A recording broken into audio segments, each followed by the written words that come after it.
Inilah Injil suci menurut Lukas.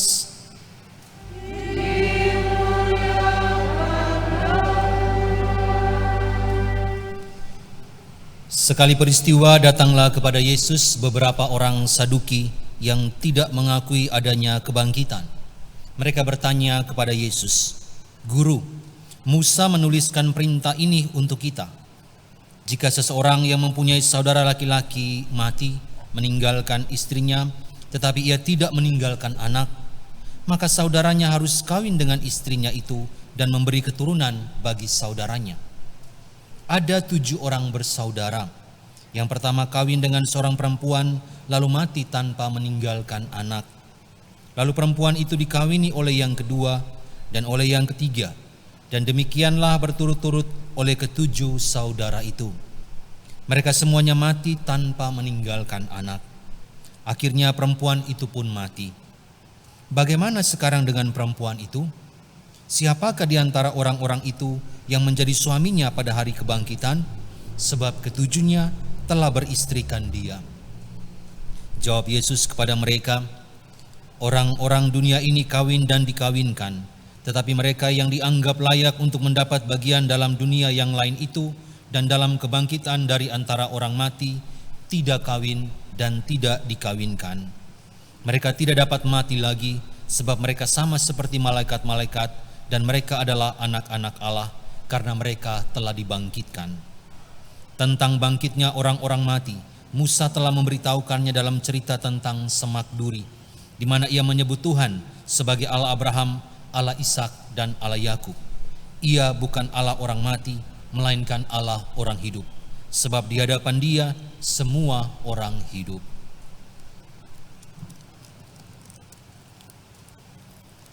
Demikianlah sabda Tuhan. Terpujilah Kristus.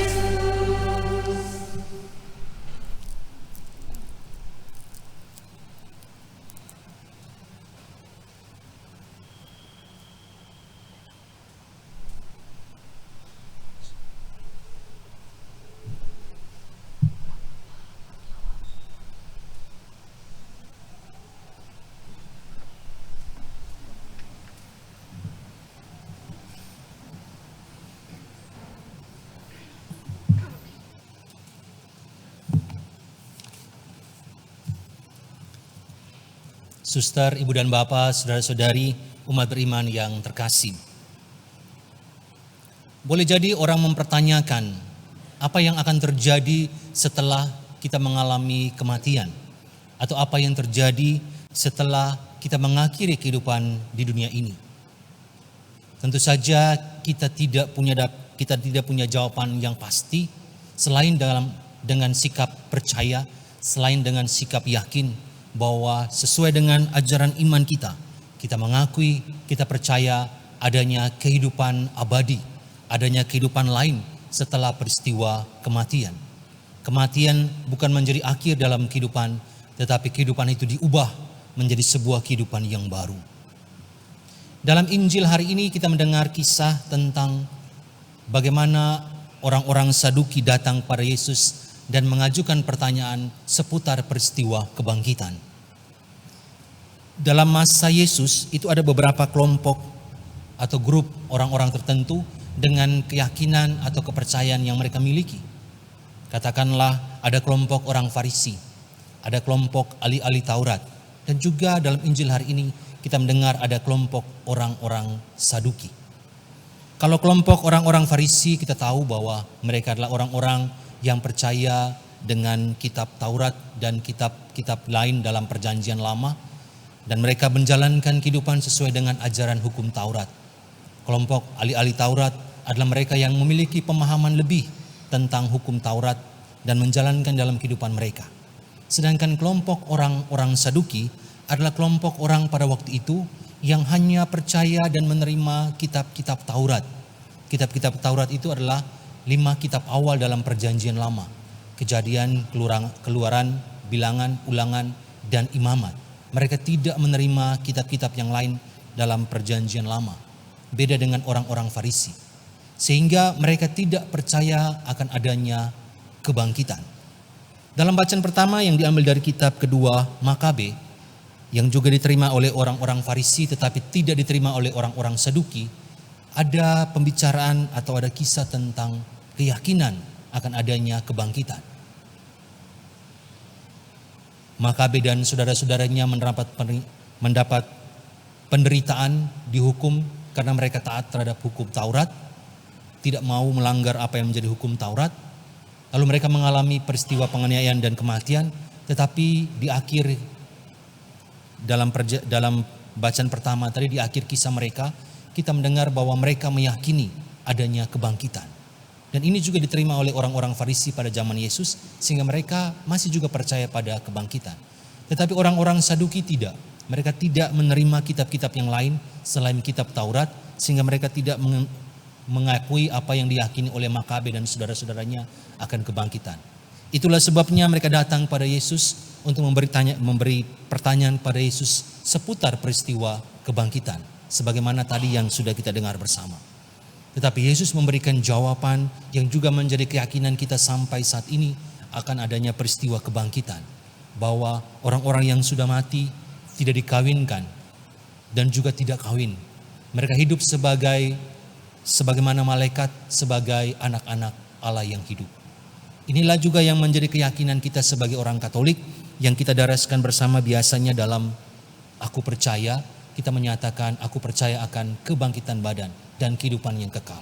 Kita percaya, kita meyakini adanya kebangkitan badan, adanya kehidupan kekal, adanya kehidupan abadi yang disiapkan oleh Tuhan untuk setiap kita setelah peristiwa kematian yang nanti akan kita alami dalam hidup ini. Suster, ibu dan bapak, saudara-saudari, umat beriman yang terkasih dalam Kristus Tuhan. Bacaan-bacaan suci yang diberikan kepada kita pada minggu biasa yang ke-32, yang merupakan minggu kedua atau minggu ketiga terakhir dalam tahun liturgi di tahun ini. Kita mendengar, kita merenungkan bersama tentang peristiwa kebangkitan. Dan membicarakan tentang peristiwa kebangkitan ada kaitannya juga dengan kehidupan kita sekarang ini. Karena kehidupan kita sekarang ini menjadi jaminan akan keselamatan dalam peristiwa kehidupan abadi, kebangkitan yang kita alami. Ajakan yang disampaikan oleh Rasul Paulus dalam bacaan kedua kepada jemaat di Tesalonika, yang mengajak untuk memberikan sikap cara hidup yang baik, karena Tuhan senantiasa memberikan harapan, kekuatan dan berkat supaya bisa menjalankan kehidupan yang baik dalam karya dan tutur kata yang baik. Ini juga menjadi ajakan bagi kita ketika kita merenungkan tentang kebangkitan atau kehidupan abadi setelah kehidupan dunia ini. Mari ibu bapak, saudara-saudara terkasih, merenungkan bahwa hidup kita tidak selamanya di dunia ini, tetapi ada kehidupan lain yang menanti kita dalam kehidupan abadi, mengajak kita untuk boleh menjalankan kehidupan di dunia ini secara baik dan benar, sesuai dengan apa yang menjadi kehendak Tuhan dalam kehidupan kita. Kita berdoa senantiasa memohon karunia, rahmat dan berkat Tuhan, memohon penyertaan dan bimbingan Tuhan dalam hidup kita, sehingga kita bisa menjalani kehidupan secara baik, sesuai dengan porsi yang kita miliki, sesuai dengan tanggung jawab yang kita miliki, sesuai dengan status yang kita miliki, entah itu dalam keluarga, entah itu dalam tugas dan karya, entah itu dalam kehidupan menggereja dan jabatan kita yang lain. Semoga melalui firman Tuhan yang kita renungkan di minggu biasa yang ke-32 hari ini, kita boleh diajak untuk melihat bahwa Tuhan itu menjadi sumber kehidupan dan kebangkitan. Dengan demikian kita boleh mengarahkan hati kita senantiasa kepada Tuhan. Mari kita berdoa bersama, kiranya Tuhan senantiasa memberikan perlindungan, harapan, berkat dan penyertaan untuk kita jalani dalam kehidupan kita di dunia ini. Semoga.